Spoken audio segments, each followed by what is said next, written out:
Welcome back guys in another English lecture जहां हम बात करने वाले हैं English language learning IELTS PTE point of view से एक बहुत ही इम्पोर्टेंट ग्रामर क्लास की। तो अगर आप इस चैनल पे नए हैं तो please subscribe the channel and press bell icon for latest notification. So let us start friends. आज बात करेंगे बी की। वैसे बी आपके लिए कोई नई चीज़ नहीं है, आप बहुत पहले से ही इससे इस्तेमाल करते आ रहे हैं। आप पहले से ही जानते हैं कि एक्टिव सेंटेंसेस क्या होते हैं, नो एक्शन कौन सा सेंटेंस है। नहीं पता तो स्क्रीन पर दिख रहे लिंक को आप प्रेस करके इस वीडियो को आगे देख सकते हैं और इसका डिस्क्रिप्शन बॉक्स में भी लिंक है। आज का वीडियो थोड़ा लंबा हो जाएगा, मैं एक्सपेक्ट करूंगा कि आप एंड तक बने रहेंगे क्योंकि एंड में मैं फिर आपको बी के बारे में कुछ डू एंड डोंट्स के बारे में बताऊंगा। So let's get back to be. What is be? Basically be का मतलब है बनना या होना। बी बेसिकली एक वर्ब है और इस वर्ब की बहुत सारी फॉर्म्स हैं और इसकी बहुत सारी एप्लीकेशंस भी इंग्लिश के अंदर हैं। जैसे कि सिंपली हम जानते हैं बी, वॉज, बीन। और अगर बी की हम प्रेजेंट में फॉर्म्स देखें तो इज़, एम, आर बन जाती हैं और पास्ट फॉर्म वॉज के अलावा एक वर्ब भी है। In addition to this guys be की फॉर्म गेट भी है और गेट अपने आप में एक वर्ब है, तो गेट की जो फॉर्म्स बन जाती हैं गेट, गॉट, गॉटन। और इसके अलावा बी की एक और फॉर्म हैव भी है और हैव की अपनी एक और फॉर्म बन जाती है have, had, had. Friends, get के ऊपर मैं पहले ही 2 ग्रामर्स और अपलोड कर चुका हूँ, आप उनका लिंक भी डिस्क्रिप्शन बॉक्स से देख सकते हैं और उनका लिंक ऊपर भी स्क्रीन पे ऊपर आ रहा है। सो बी की बात को आगे बढ़ाते हैं। तो यहाँ पर बी के सबसे सिंपल सेंटेंसेस से हम शुरुआत करते हैं। जैसे कि मैंने कहा कि बी का मतलब बनना या होना होता है, तो बी की सबसे पहली एप्लीकेशन यानी कि हम सिंपल सेंटेंसेस में बात करेंगे। Be calm and learn English, be quick, be bold, be smart, be brave, be cautious यानी कि सतर्क रहो। या हम नेगेटिव सेंटेंसेस भी बना सकते हैं। Don't be silly, don't be nervous, don't be late, please be on time, be smart but don't be over smart. Right guys? Now let's talk about second application of be. यहाँ पर हम be की usage present continuous, past continuous और future continuous यानी कि continuous tenses में करेंगे। तो फिर I am learning English, I was learning English, I will be learning English. Right? So यानी कि simple is am are verb plus I N G और जो कि हम present continuous, past continuous, future continuous की ग्रामर पे यूज करते हैं। Then is third usage of be which is in passive. यहाँ बी के बिना बात नहीं की जा सकती क्योंकि पैसिव बी के बिना अधूरा है। मैंने आपको जैसे कि अपने पिछले वीडियोस में एक्टिव पैसिव के बारे में बताया था, तो हम यहाँ पर ये सेंटेंस स्ट्रक्चर यूज करते हैं। सो यहाँ आपकी प्रैक्टिस के लिए 5 मेन टेंसेस में पैसिव बनाने जा रहा हूँ और आप अगर और प्रैक्टिस करना चाहते हैं तो लिंक एक्टिव पैसिव का ऊपर स्क्रीन में भी आ रहा है और इसका लिंक डिस्क्रिप्शन बॉक्स में भी है। सो फॉर एग्जांपल मान लीजिए हम सेंटेंस बनाना चाहते हैं प्लेयर्स मैच खेल रहे हैं। So this is in present continuous, तो सेंटेंस बनेगा प्लेयर्स आर प्लेइंग मैच और इसका पैसिव बनेगा मैच खेला जा रहा है। So passive will be match is being played by players. फिर इसी तरह से ही इसी सेंटेंस को अगर हम प्रेजेंट परफेक्ट में बोलेंगे तो बनेगा match has been played by players. और प्रेजेंट इंडेफिनिट इसका होगा match is played by players, match खेला जाता है। और इसी तरह से ही पास्ट इंडेफिनिट में होगा match was played by players, match खेला गया था। और फ्यूचर इंडेफिनिट में होगा match will be played by players यानी कि मैच खेला जाएगा। तो यहाँ पर मैंने पैसिव के अंदर 5 टेंसेस की बात को कंप्लीट कर दिया है। अब बात को आगे बढ़ाते हैं। Let's move to fourth use of be which is called the grammar of no action यानी कि सेंटेंसेस जहाँ पर हम वर्ब का इस्तेमाल नहीं करते। आप इनकी डिटेल भी ऊपर दिए गए लिंक से प्राप्त कर सकते हैं और इसका लिंक भी डिस्क्रिप्शन बॉक्स में है।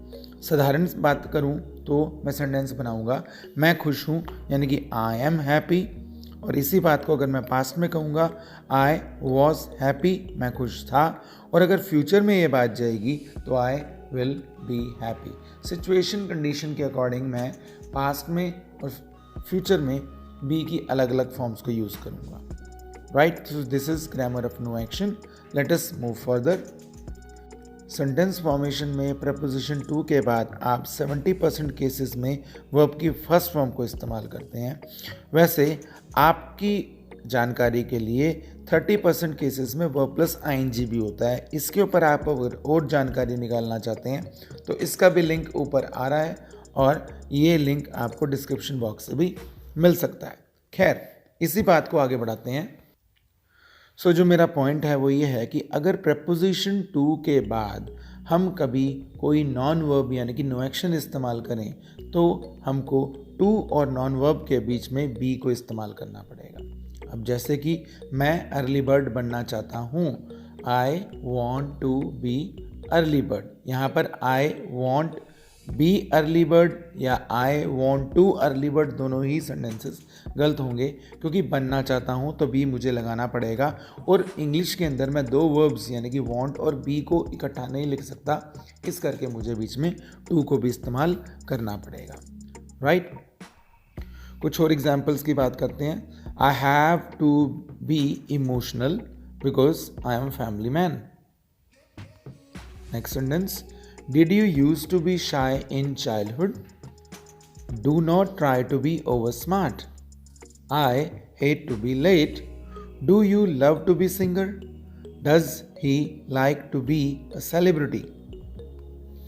Right guys, so here is sixth use of be, which is with modals.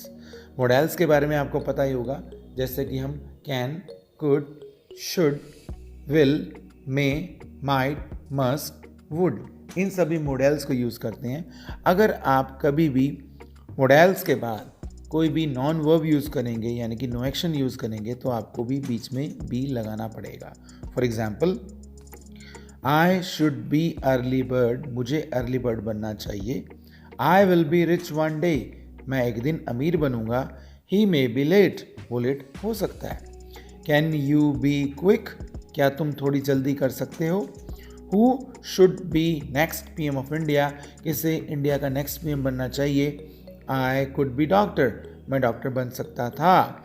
I might be absent tomorrow, मैं कल शायद ही एब्सेंट रहूँगा। यानी कि मॉडल्स के बाद अगर नो एक्शन या कोई नॉन वर्ब वर्ड आए तो हम बीच में बी को जरूर लगाएंगे। और यहाँ से हम बी के सेवंथ यानी कि लास्ट यूज़ पर आ गए हैं। तो बी का जो सेवंथ यूज़ है यानी कि जो कि बी के यूज़ नंबर 2 की तरह ही है, बस थोड़ा सा फ़र्क ये है कि हमने वहाँ पर नॉन वर्ब या नो एक्शन इस्तेमाल किया, पर हम यहाँ पे वर्ब की थर्ड फॉर्म इस्तेमाल करेंगे। And this is called grammar of conditions, यानी कि मैं यहाँ पर कंडीशंस की बात करूँगा, मैं स्थिति की बात करूँगा। For example, I am excited, मैं एक्साइटेड हूँ। यू आर रिलैक्स्ड, तुम रिलैक्स्ड हो। ही इज़ इंजर्ड, वो इंजर्ड है। आई वॉज हॉरिफाइड, मैं डरा हुआ था। यानी कि मैं वर्ब की थर्ड फॉर्म को यूज़ करके कंडीशन वाले सेंटेंसेस बना रहा हूँ। You were tensed, he was confused. I will be selected, you will be surprised. Your health will be improved, he will be elated, वो खुश होगा। राइट गाइज, तो अब वीडियो को एंड करने से पहले यहाँ पर मैं आपको बी के कुछ डू एंड डोंट्स के बारे में बता देता हूँ। सो बी के बाद हमने क्या यूज़ करना है और क्या यूज़ नहीं करना। Right, so first of all, be के बाद या बी के साथ अब वर्ब की फर्स्ट फॉर्म को यूज़ नहीं कर सकते। जैसे कि मैंने आपको पहले भी कहा था, वॉन्ट टू बी, उस केस में हमने बी से पहले टू इस्तेमाल किया था। Right, so second thing is, be के साथ हम वर्ब की सेकेंड फॉर्म को भी इस्तेमाल नहीं कर सकते। राइट, पर हाँ, बी के साथ हम थर्ड फॉर्म को इस्तेमाल कर सकते हैं। यहाँ पर हमारी पैसिव और साथ के साथ कंडीशंस की ग्रामर बनती है। देन फर्दर, बी के बाद हम वर्ब प्लस आईएनजी को भी इस्तेमाल कर सकते हैं। यहाँ पर हमारी कॉन्टिन्यूस वाली ग्रामर बनती है। एंड बी के बाद हम कोई no action, non verb, adjective या नाउन को भी इस्तेमाल कर सकते हैं। और इन ग्रामर्स के बारे में भी मैंने आपको सारी जानकारी दी है। So I hope this video is helping you to understand what actually is be और बी को इस्तेमाल हम कैसे कर सकते हैं. And further, before ending this video, students, here is small activity for you to solve. मैं उम्मीद करता हूँ कि आप इस एक्टिविटी को यहाँ वीडियो पॉज करके ईमानदारी से सॉल्व करेंगे. So please do this activity and pause this video. So I hope this video was really informational to you and अगर आपको ये वीडियोस पसंद आ रही हैं so I am waiting for your comments and please don't forget to share, like and subscribe the channel. Bye bye. This is Praveen Khanna and I am signing off.